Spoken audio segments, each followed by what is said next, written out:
Good morning students.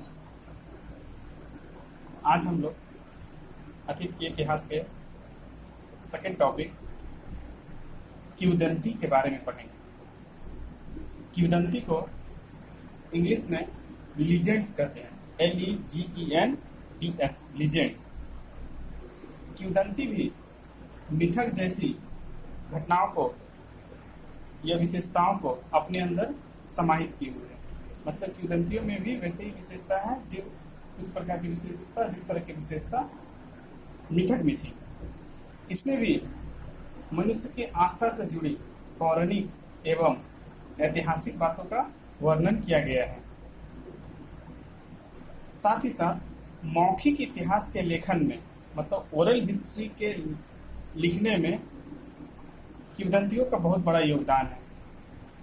मौखिक इतिहास को लेखन में किंवदंती बहुत बड़ा भूमिका अदा करती है। किंवदंतियों में जिन घटनाओं का वर्णन या जिन चरित्रों का वर्णन किया गया है, आज भी लोग उन घटनाओं एवं उन चरित्रों को सही मानते हैं और उन पर विश्वास भी करते हैं। मतलब किंवदंतियों में जिन घटनाओं और जिन चरित्रों का उल्लेख किया गया है, आज भी लोग उनको सही मानते हैं और उन पर विश्वास भी करते हैं। ये वो किंवदंती। अब इसकी किंवदंती की विशेषता, किंवदंती की प्रथम विशेषता है कि इसमें मनुष्य के शक्ति एवं उसके क्रियाकलापों का वर्णन किया जाता है तथा इसके प्रमुख नायक मनुष्य होते हैं। जैसे मिथक में था क्या कि उसके ईश्वर से संबंधित शक्ति और उनके क्रियाकलापों का वर्णन किया गया है, लेकिन मिथक किंवदंती में मनुष्य से संबंधित क्रियाकलापों का वर्णन किया गया है। उसमें ईश्वर प्रमुख नायक नायिका के रूप में चित्रित थे।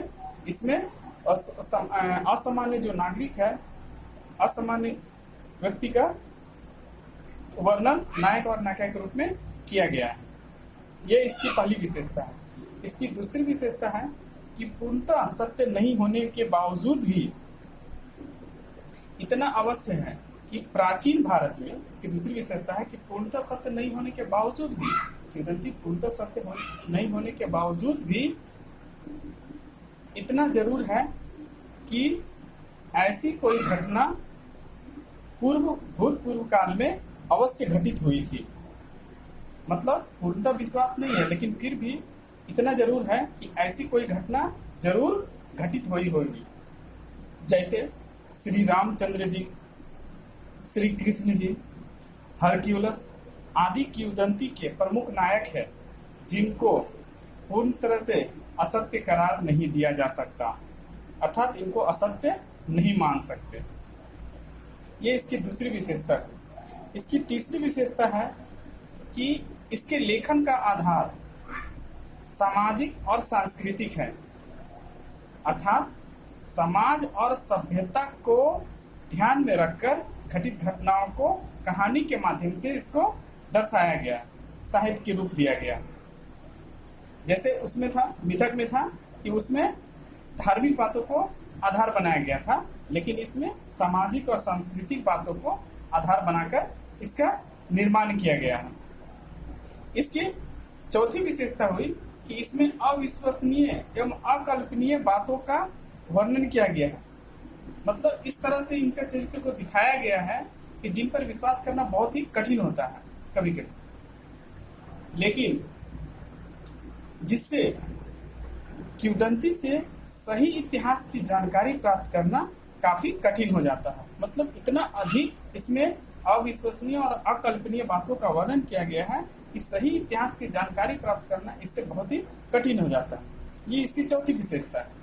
इसकी पांचवी विशेषता है कि पूर्णतः सत्य नहीं होने के बावजूद भी इसका एक समय काल निश्चित है, अर्थात यह एक निश्चित समय काल में निर्माण हुआ था इनका, और एक निश्चित समय काल के घटना का वर्णन इसमें किया गया है। ये इसकी पांचवी विशेषता हुई। इसकी छठी विशेषता हुई, इसमें ऐतिहासिक तत्वों का मौजूद है। किंवदंती में ऐतिहासिक तथ्य मौजूद है। जैसे रामायण की क्या प्रमुख चरित्र राम के बारे में अनेक अविश्वसनीय घटनाएं वर्णित है। अनेक अविश्वसनीय घटनाएं का वर्णन रामायण में किया गया है, लेकिन इतना अवश्य है कि इतना सभी मानते हैं कि राम जैसा कोई आदर्श राजा अयोध्या में राज्य करता था, जिसने आर्यों का विकास सुदूर पूर्व दक्षिण भारत की तरफ किया था। मतलब इतना सब मानते हैं कि अयोध्या में एक राम नाम का आदर्श राजा राज करता था, जिसने आर्यों की संस्कृति को सुदूर दक्षिण भारत तक लेके गया था। तो ये इस तरह इसकी हुई 6 विशेषता। इसकी पहली विशेषता थी कि इसमें मनुष्य नायक नायिका के रूप में विद्यमान है।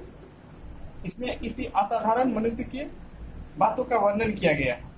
इसकी दूसरी विशेषता हुई कि इसकी घटना पूर्णतः सत्य नहीं होने के बावजूद इतना जरूर था कि ऐसी कोई घटना पूर्व काल में घटित हुई थी। इसकी तीसरी विशेषता हुई कि इसके लिखने का आधार सामाजिक और सांस्कृतिक है। इसकी चौथी विशेषता हुई थी कि यह पूर्णतः अकल्पनीय अविश्वसनीय बातों का इसमें बहुत अधिक वर्णन किया गया है। इसकी पांचवी विशेषता हुई कि अविश्वसनीय पूर्णतः सत्य नहीं होने के बावजूद भी इसका एक समय काल निश्चित है। इसकी छठी विशेषता हुई थी कि इसमें ऐतिहासिक तथ्य का समावेश है। तो इस प्रकार इसकी 6 विशेषता हुई। अब इसके महत्व के बारे में जानेंगे कि किंवदंती के क्या महत्व है। अविश्वसनीय कहानी होने के बावजूद भी प्राचीन भारत की इतिहास जानने का यह बहुत अच्छा स्रोत है। विभिन्न प्रकार के किंवदंतीय घटनाएं अतीत काल में घटित हुई थी, जिनको लोग आज भी सुनते आ रहे हैं और उनसे आनंद प्राप्त करते हैं। ये इतने आनंददायक होने के बावजूद ही के कारण ही आज यह इतनी मात्रा में आज भी लोग इसको सुनते हैं, तथा यह किंवदंतियों के माध्यम से लोग अतीत के वीरता और नैतिकता की शिक्षा प्राप्त करते हैं। मतलब अतीत के जिस असाधारण व्यक्ति का वर्णन किया गया था, उनकी वीरता और उनकी नैतिकता से शिक्षा प्राप्त करते हैं और शिक्षा प्राप्त करते हैं तथा उनको अमल में लाते हैं। यही कारण है कि प्रत्येक हिंदू समाज के घर में गीता, रामायण, महाभारत का पाठ आज भी होता है। इसमें पूर्णतः केवल कहानी की कल्पना नहीं है, बल्कि इसमें एक ऐतिहासिक तथ्य भी मौजूद होता था। इस प्रकार हम कह सकते हैं कि प्राचीन भारत के सामाजिक और सांस्कृतिक लेखन में किंवदंतियों का बहुत बड़ा योगदान है। मतलब प्राचीन भारत के सामाजिक और सांस्कृतिक लेखन में किंवदंतियों का बहुत बड़ा योगदान है। हालांकि इसे उतनी राजनीतिक जानकारी प्राप्त नहीं होती, फिर भी अपनी एक विशेष महत्व को लिए किंवदंतियां हमें प्राचीन इतिहास के सामाजिक और सांस्कृतिक के बारे में जानकारी प्राप्त करती है। इस प्रकार हम लोगों ने आज प्रथम चैप्टर के द्वितीय टॉपिक लीजेंड्स के बारे में पढ़ा। अब इसके बाद हम लोग next third topic folk tales के बारे में पढ़ेंगे, अर्थात लोक कथाएं।